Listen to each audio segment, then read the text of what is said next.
So I don't know, Dave. Maybe for any other people out there who are a little bit idealistic, like maybe I was. What are some of those situations when where the company's interests and the individual's interests just naturally don't align, even when both have the best intent? Yeah. So look, I mean, I think what we need to do is try our best to strip emotion from our understanding of work, of not work, right? Because our work is emotional. Our work is my paycheck is what enables me to pay for my kids' school. That's emotional. My paycheck is what enables me to take my family on vacation. That's emotional, right? And something that takes away my ability to do that, that's emotional.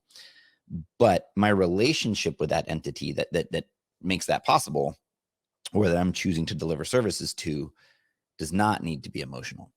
And I think that there is a lot of identity wrapped up in career, self-worth, value, um, appreciation for who we are, right? I mean, I think the world's super complicated. There's a lot of things tearing us down all the time. We tear ourselves down. And work is this place where we get explicit or implicit recognition of that value. And so of course it's personal. Of course we're going to take it personal because it's tied to our identity. I don't get that raise and someone else does, it makes me feel bad. I do all this hard work and I don't get acknowledged for it, I feel bad. So it's trying hard to understand those things, to decouple those things. And I think that when people go out and do like gig work or freelance, they're actually more exposed to it. There's something that happens, and I can't articulate it, but when someone goes full time or like salaried, where this mind shift happens when someone's a freelancer. Let's put aside like hiring employees and stuff like that, right? Let's call it like pure solopreneur. Freelancer, there's this kind of like customer service mindset that is like, I got to retain this client. I got to keep this client happy. I don't want to lose this client. I got to sell. But I've just seen it time and time again. When someone switches to full-time employee, the mindset shifts. They're lucky to have me. I can't believe they don't value me. And that's not to say that those things don't happen. There's some terrible employers. There's also some wonderful employers. But at the end of the day, the thing I want to try to get across is that that's almost like secondary to thinking of yourself as the business, and thinking yourself as every investment I make in myself, the entity, furthers my hireability, furthers my market value. So I'm going to invest in learning. I'm going to pick up the newest skills. I'm going to invest in going to conferences. And what I see is when a lot of people switch over to being an employee, like, well, the employer has to pay for it, or I'm not going to go unless they do this. Oh, that's my time. They're encroaching in my time. And one of the things I've distilled it down to is agency. Like if I'm being forced to do it, then that's not so great. If I'm choosing to do it, well, then that's different. And when I'm a freelancer and I choose to sign up for Reforge to learn about retention, or I choose to pay for a community club out of my own pocket to become a better community manager, that's me investing. But if my company forces me to go, right, it's even like the subtle difference of like me asking the company to pay for it and them choosing to pay for it. And I see a lot of people get stuck right in that moment of like, well, if they won't pay for it, I won't do it. And flipping it completely and understanding that these are investments in you. Those things go with you. Those relationships you build in these things go with you. And so if you can kind of decouple the sort of personal with the commercial and understand that your employer is ultimately a service provider, and their job as an entity is to exist and to make money, and to, make a profit. We're talking about sort of for-profit organizations, nonprofit, obviously there.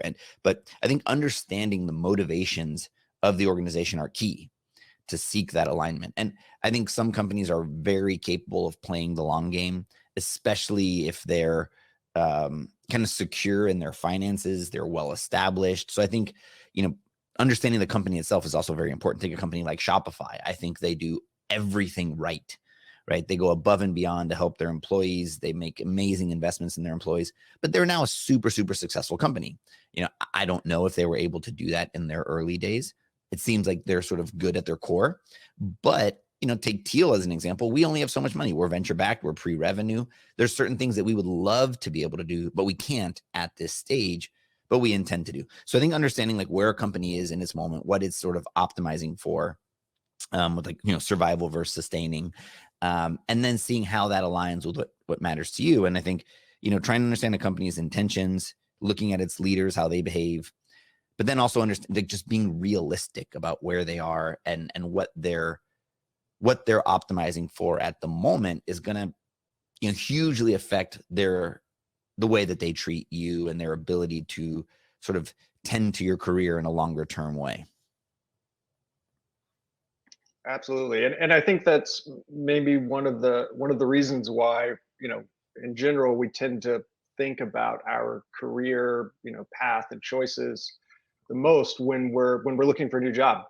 And that makes sense, and we should continue doing that. But if we could channel a little bit of that same feeling and think about our career path and our career choices and opportunities and areas for growth throughout our career, throughout, once a week, once a month, a few times a quarter, and not just those moments every couple years when we decide it's time to look for something else, or when we have an annual review or something, or when there's a promotion at our company. But just like constantly be thinking about your career, because as we pointed out, you're the only one who's really going to do that from your perspective. And I get why people do it, right? I mean, I think that we all have rejection aversion, and like, it's just not fun. Doesn't feel good to have people kind of like reject your thoughts, your beliefs, your ideology. And I think to your point earlier, Erik, like, why don't we talk about our careers is because, if I go to let's just think about community management as an occupation in particular, it's fairly new, right? So if I went to my parents and said, I want to be a community manager, they're just gonna be like, what's that? Right? That's just like this immediate, like, that sounds crazy. What is that? I've never heard of that before. I don't want to have to defend like this belief that at my core feels right. Right. And then have to get in an argument with, like, why would I subject myself to that? And and so I'm going to try to hang out with peers, find, communities where I can talk about it. But then it kind of becomes this sort of like echo chamber, and you're preaching to the choir. You still want to talk about it in the public, right? I want to be like, your parents are going to ask you. And I'm sorry, I keep like sort of using parents for anyone who unfortunately can't have those conversations, but you're just having those conversations in public, let's say, right? Not in a small community. And to be able to say these things out loud and not have someone just give you kind of that sense of judgment, that like raised eyebrow, where if you just went like the normative path, you'd be like, oh yeah. And so that's just part of innovation and, sort of pioneering. And I think that's going to happen much more common, because I think careers are changing so fast, and new occupations are surfacing daily at a much faster rate than they did before. So kind of the idea of new occupations, I think, will be normalized. But, just talking about those things and subjecting yourselves to those, like someone questioning your beliefs, someone questioning your ideas, someone questioning the things you're passionate about, it's uncomfortable. And I think those are, the risk reward ratio is just kind of not there. Absolutely. If you're just joining us, or just a reminder, if you have questions about community manager career paths, about how to sort of think about and plan for your career, go ahead and drop those in the chat, and we'll have plenty of time at the end to get to those. Yeah. So one thing that all the research on careers and why people leave jobs shows, and that I know I've seen in my own career and encountered with people in the Teal community or in the community club community, is sort of the main reason people leave jobs, or the reason they say they leave jobs, at least, is lack of growth. Lack of could be formal growth in terms of positions that they could be promoted to, or it could be lack of more informal growth in terms of learning new skills and experiences.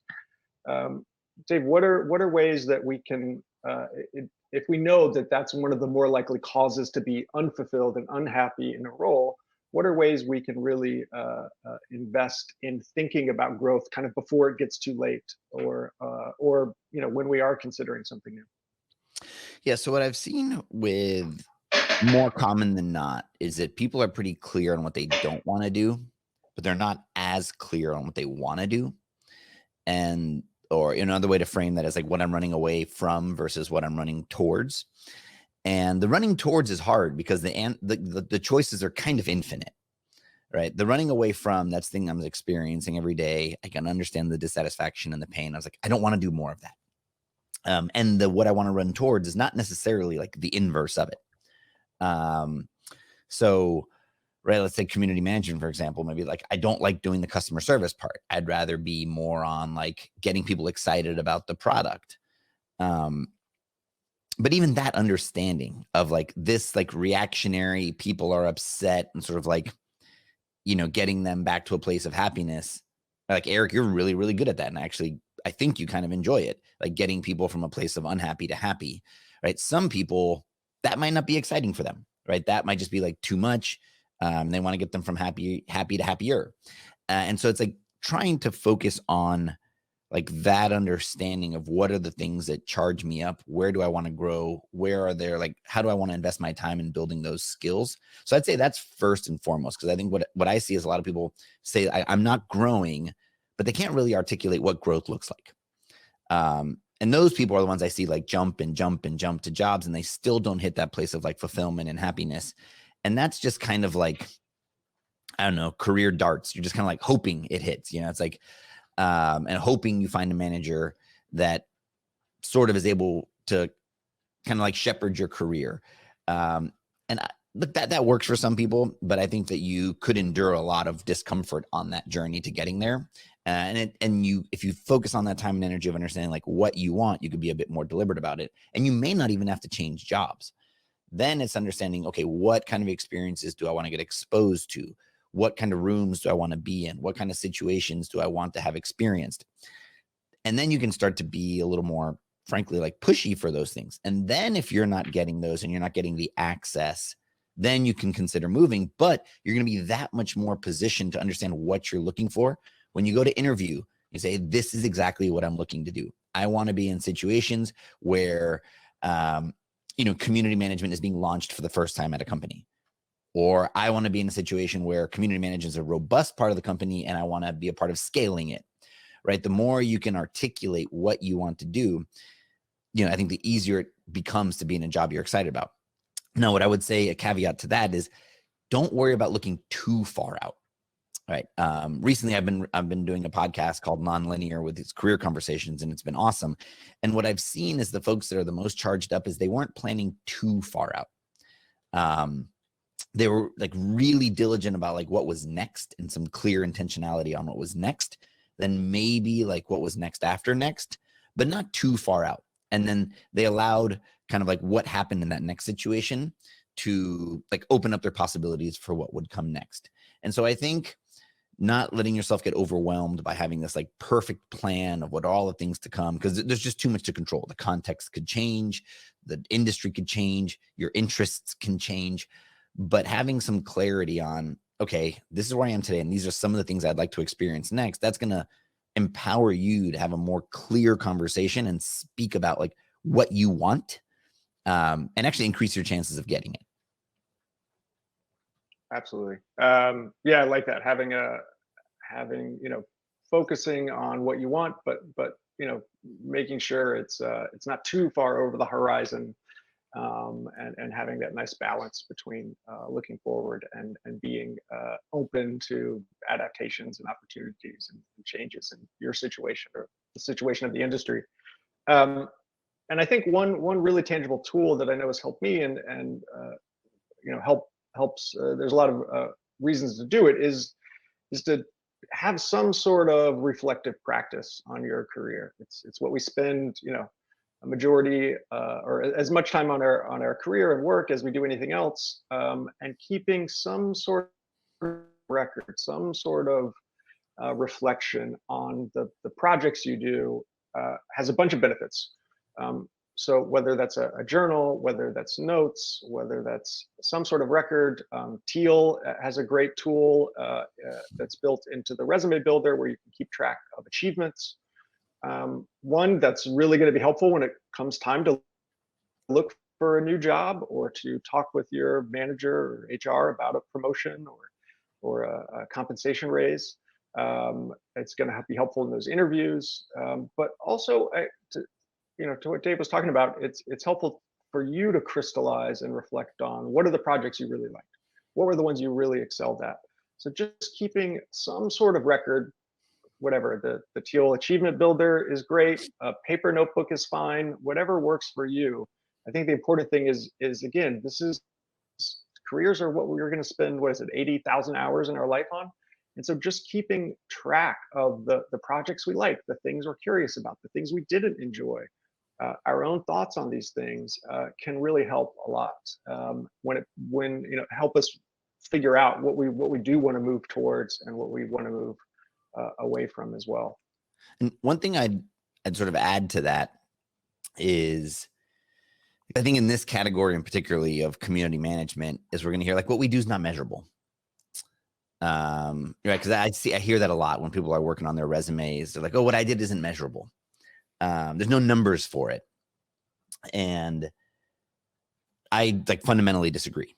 Like everything's measurable, because I think it goes back to where I started with: a company needs to exist, and at the end of the day, a company is math. Right? Like more money has to come in than the amount of money that leaves. And there are a series of activities and tasks that happen every day to kind of increase that spread. And it's important to understand, like, what part am I affecting, right? Like the company would not hire me just because they think it's cool to have a community manager.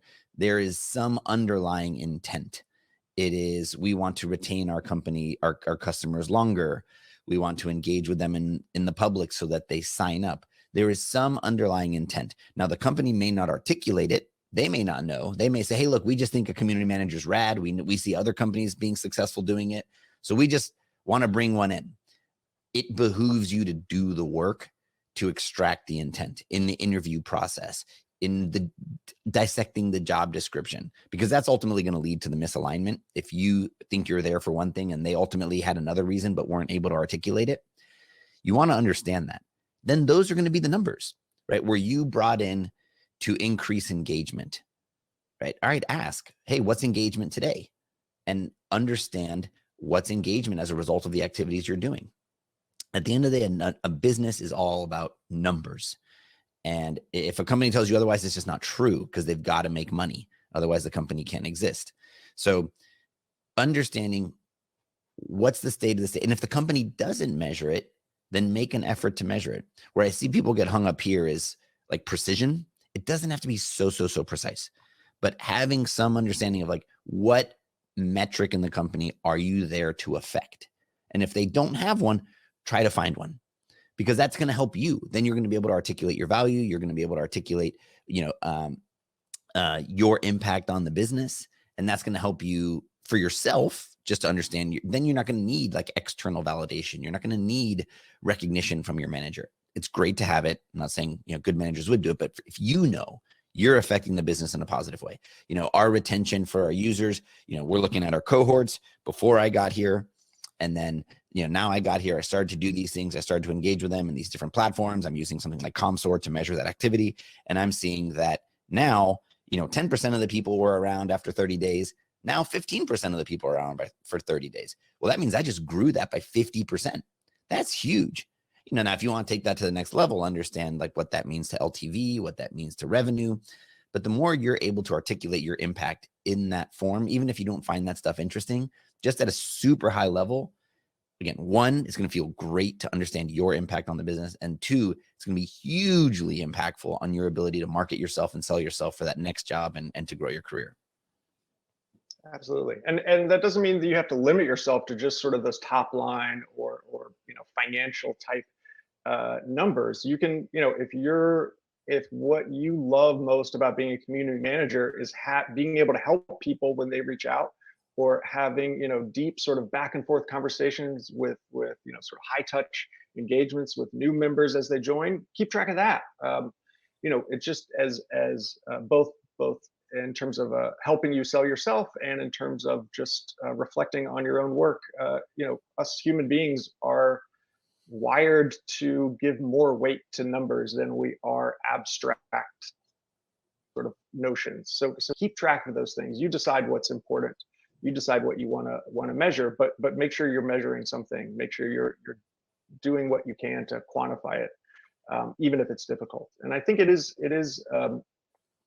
maybe it's more difficult in community management than some other areas to understand the impact on the business, because as we all know, community, one of the amazing things about it for businesses and organizations is it touches all different parts of the business. And if you read Commsor's community-led report earlier this year, you saw that I think 30-something% of community teams report to marketing, 20% report to support or success, and the rest is kind of spread around.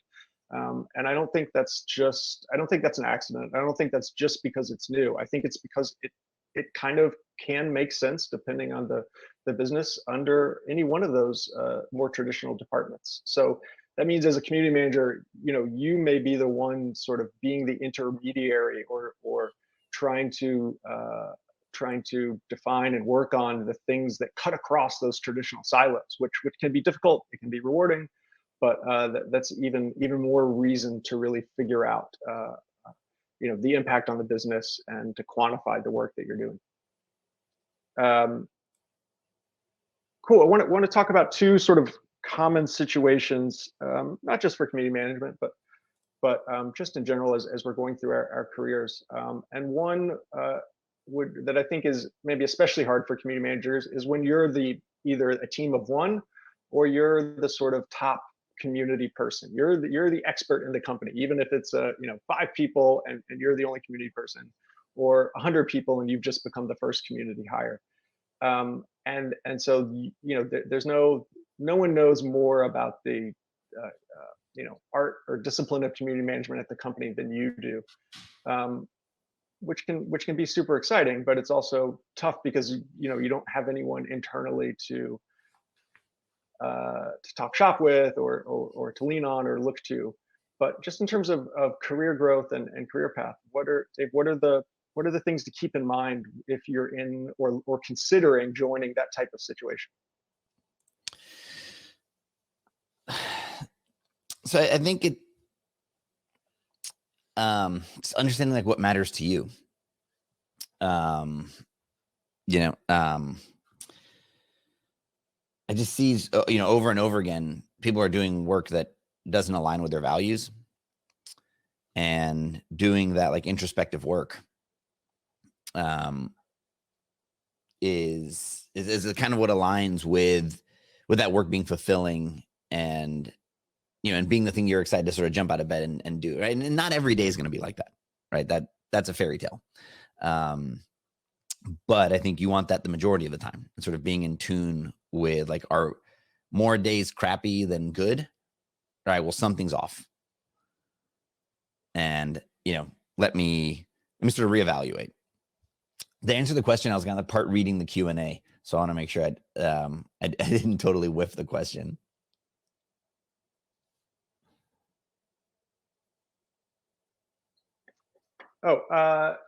Yeah. Just if you're the either a team of one or sort of the top community person, just how do you make sure you're still growing when there's no one sort of above you to guide you? Got it. Okay, cool. I totally whiffed that question. Thanks.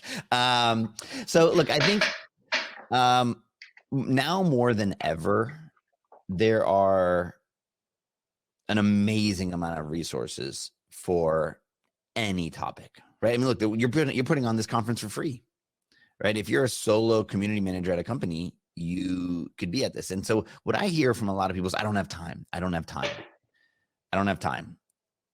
It's like, well, let's look at your phone. Let's pull out your phone and see how much time you spend on TikTok. Let's look and see how many Netflix movies you watched. It's like, if you really want to grow, and then of course we need time, like recreational time, to disconnect, and we need hobbies. I get it. But what I see a lot of times is like, people kind of want it handed to them. Like there is no shortage of resources, free resources. And this event is free. You guys have a free community. You've put out free courses. You have scholarships to your paid programs. There's incredible stuff on YouTube. There's great blog posts. There's great people to follow on Twitter. There's, growth marketing, things like Reforge. It's got incredible content. It's not cheap, but it's amazing. It's an investment in yourself, and they've got their retention and engagement class is really good. I think they touch on topics of community management, but I also think it's understanding where you sit in the broader, to your point earlier, do you report into marketing? Do you report into finance? Do you report into operations? Right? If you report into operations, you're kind of in the cost cutting satisfaction category. If you report into marketing, you're in the growth and sort of scaling category. So understanding those things, expanding your horizons, really digging into that. And so that's if you're kind of like the solo. Actually, I think regardless, the information is out there. So I think having that, and like clarity and intentionality on where you want to grow and where are your areas of expertise. There's this concept of T-shaped careers that I think is really powerful. And the idea being T is the top of the T is my broad understanding of things. And then the stem of the T is my specialization. And I think that's really powerful because I think ultimately we get hired for our specialty. And a lot of us, myself included, enjoy the idea of being a generalist, and I want to touch a lot of things and I want to be involved in a lot of things. But most companies don't want to hire generalists, at least not on the surface. So understanding even within your domain, what is your specialty? Let's take community management, for example. My specialty is retention. My specialty is community infrastructure deployment, right? Knowing the technical side of community management.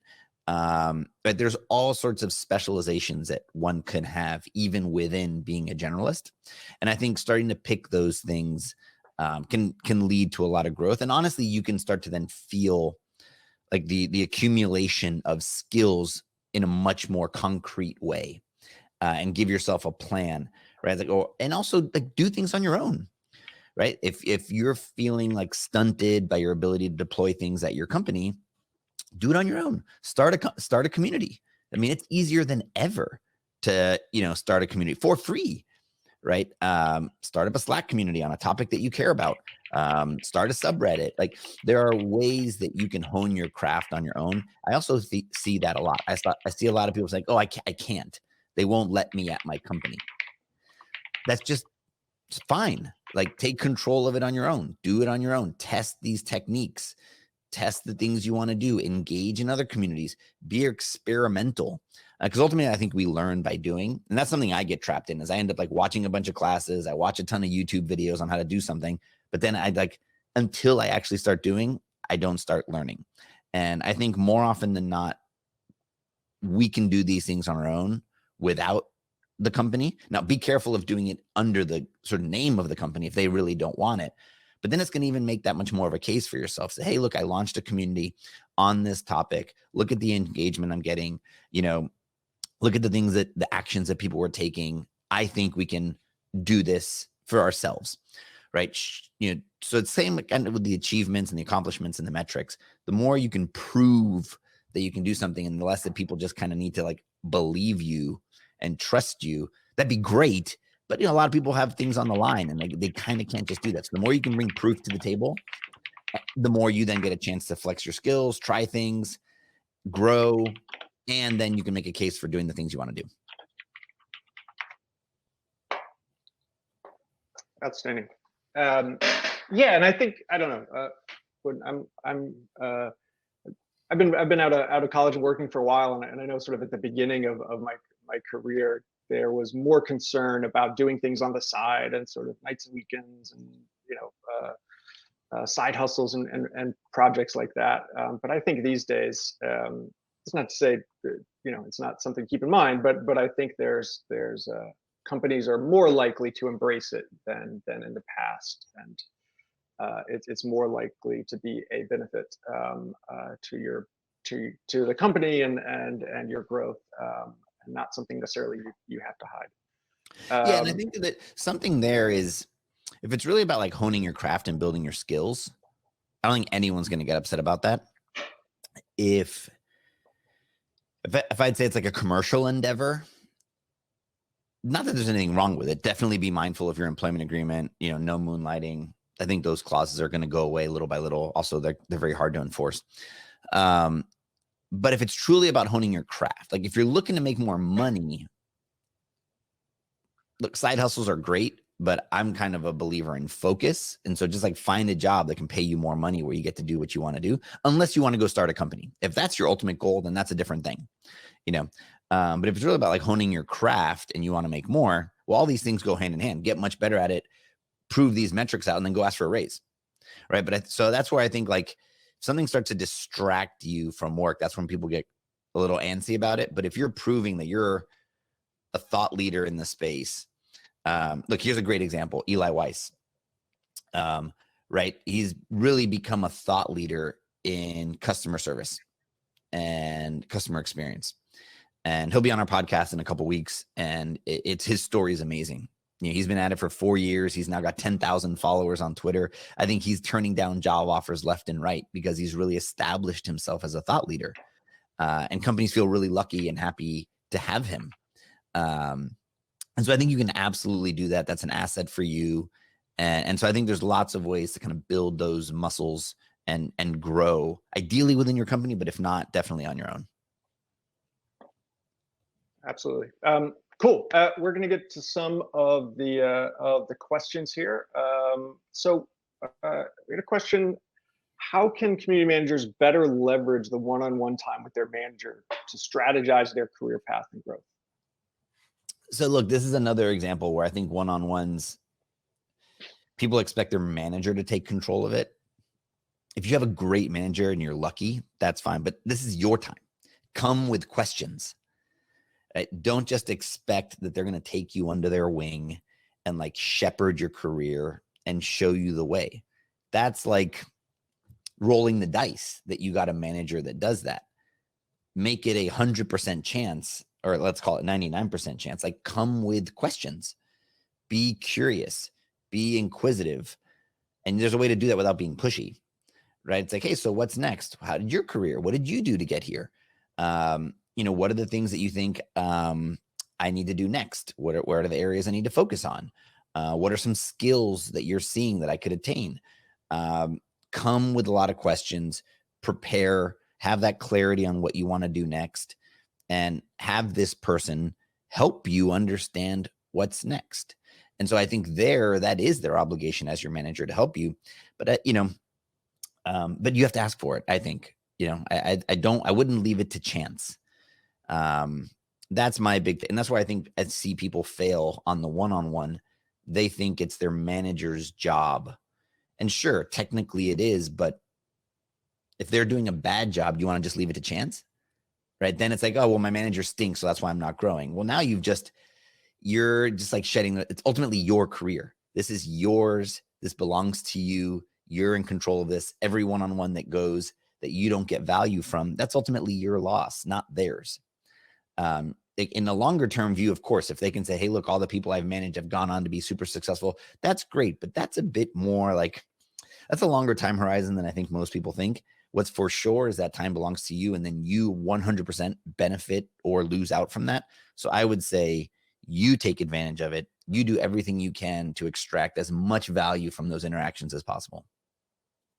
Absolutely. One tactical thing I found to be helpful, especially if you're a community manager and your manager isn't a community professional, or they're the CMO or whatever, is to sort of force them to prioritize tasks. So say, here's some things I'm thinking about doing. Here's maybe those are projects that are sort of growth projects for you, and say, which one of these should I focus on, or which two of these 5 do you think are most important this next quarter, and then ask them and try to understand why they made that choice.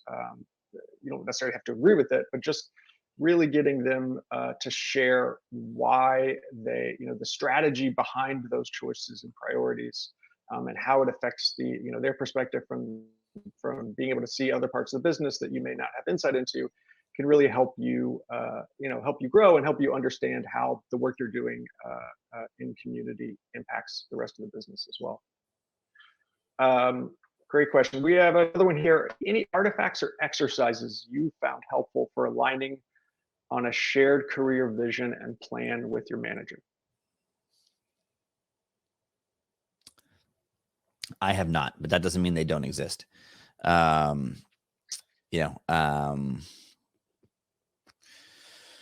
I've talked to other people that have done, I think here's where the quality of the manager makes a big difference. Right. A good manager understands that your growth is their growth, but on the surface, your growth is probably through theirs. So if the company's not growing, then you're kind of, angling for their position in a weird way, which is tricky. But like I said, I think some managers are really, really good and can understand that and understand an investment in you and the relationships go way beyond companies. So my suggestion would be frame it. So what I've talked to people about is writing a future resume. And I think that's like a helpful tactic. If you were to write your resume a year from now, what achievements would you want on that resume that aren't on there today? Right. And if you use that same framework we were talking about earlier with metrics, is I'll use, let's say MPS, as a community manager at this company, I helped grow NPS by 30% within 6 months by deploying a new survey system and a quick response time for tickets. Right. Imagine writing that in the future. Now work backwards from that and go to your manager and say, look, this is what I would like to say I accomplished a year from now, 6 months from now, whatever. You set a date and then say, how can we work together to achieve that? And for me to be an instrumental part in making that happen. So that's something I've recommended. I haven't actually seen anyone do it. So I don't want to say it's like a good tool, but I like this idea of this like future resume. It's the same as writing goals, but writing them in the form of an achievement that would show up on your resume.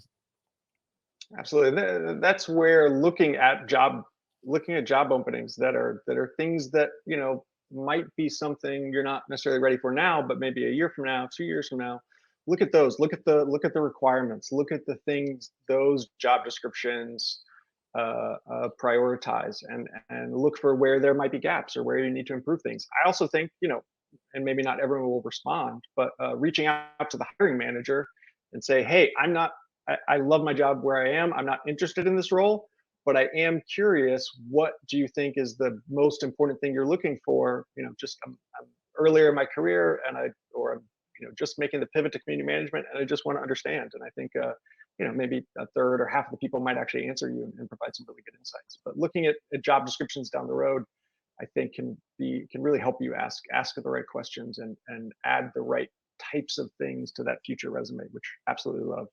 That's a great suggestion. All right, we got one more question here. Time for one more question.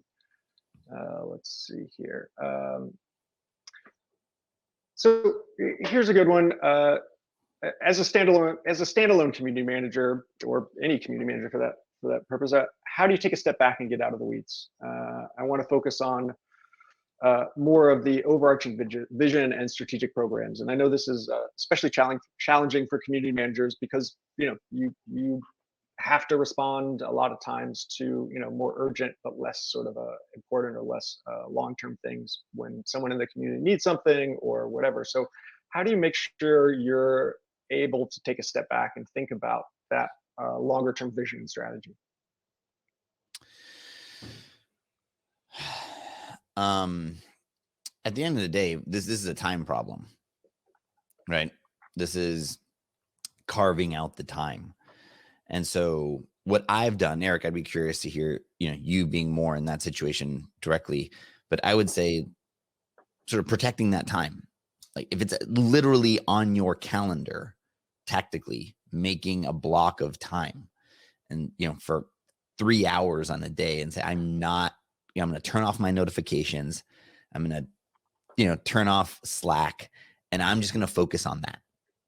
And then whatever that might be like taking a walk, that sort of allows yourself, also give yourself, especially if you're in a highly reactive position where it's a lot of support stuff and, you need that minute to like decompress and get yourself there, whatever inspires you. But also look, be mindful of your personality and your tendencies. Some people tend to like operate better in a reactive state and a proactive state. And so sometimes being strategic and more like futuristic could be a little more draining. Obviously, I think we're all capable of doing everything, but that just may not be as natural or as comfortable. So also be mindful of that. Because what I would say is a lot of people that are more naturally inclined to that might even just on their own not gravitate towards the responsive, where people who tend to be a little more kind of responsive in nature just always let themselves go that route because it's more comfortable and it's less draining. It's actually, for the folks who that's the case, being proactive, far more like future based can actually be quite draining. A little bit more of that like blank canvas can be overwhelming. So be mindful of that. Be understanding of like your natural tendency, and then give yourself the space and time to do that work. Because what I would say is also the people that are more I hate the word strategic in that sense, but maybe a little more blank slate actually will gravitate towards that and won't do as good of a job on the responding side because it's not as comfortable for them. They don't like it. I'm one of those people. I'd rather be on the brainstorming, blank canvas side than nuts and bolts answering every single thing. That's much more draining for me, so I tend to avoid it.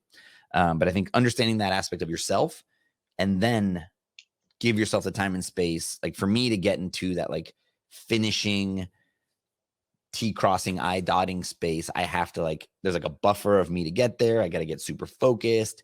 Then I got to give myself the time to do it. And then I can kind of make sure I stay diligent on it. So I think understanding yourself and then just protecting that time and carving out the time. Now, Erik, what works for you in that? I mean, I've learned enough that I'm not disciplined or compartmentalized enough to do that work during the day when notifications and stuff are coming in. I need to do it late at night, early in the morning on the weekends. Just figuring out what works for you. When's the right time that's the easiest to do that sort of long-term thinking. Also, just a plug for community in general, whether it's community club or just having a chat with a friend who works in community or even maybe in a different area. I think when we talk with others about work, and you don't need to necessarily talk about the specifics of company, but like just kind of talking about the type of work, talking about how to prioritize the things you're juggling, that can help us reflect, help us crystallize, help us think ahead in the future. I think that can be really helpful as well. And just being, seeing what other people are doing in something like community club or any sort of community of practice there can really help as well. And also, I'd also plug Teal has an amazing personality assessment called Work Styles. And so that can help you learn more about yourself. It's a pretty short quiz. It's similar to DISC or Myers-Briggs or that type of thing, but I think a little more aimed at work and understanding your own sort of strengths and weaknesses and proclivities. So that can help a lot, and just being honest with yourself about those. But what I would say is it's also just, you really got to want to do it. Right. I've found myself in a lot of times where I'm like, yeah, I want to do that. And I don't. And so what I try to do is almost create these forcing functions. I set an external deadline. Right? Like by this day, if it's to be more strategic, by this day, I'm going to impose on myself a date to write the first version of this strategic plan. Because, a lot of times we find ourselves waiting for an external thing to make it happen. So if you really want to do it, try to figure out a way to take those actions to move you closer to doing it, because the time will always get occupied. Absolutely, we're very clever human beings, so we've got to figure out how to trick ourselves, almost how to set ourselves up for success is maybe a better way to say it. But awesome, amazing. Thank you all for joining this first session. We've got some amazing sessions coming up, so please stick around. Dave, thanks so much for sharing some of your time with us. And next session is around coasting through crisis, caring for communities. And yeah, look forward to chatting with you all in the community club. If you have any more questions about different specializations or different career paths, would love to share any insights I can. Look for me in the community club Slack. Thank you very much, Dave. Thanks for having me. See you guys later.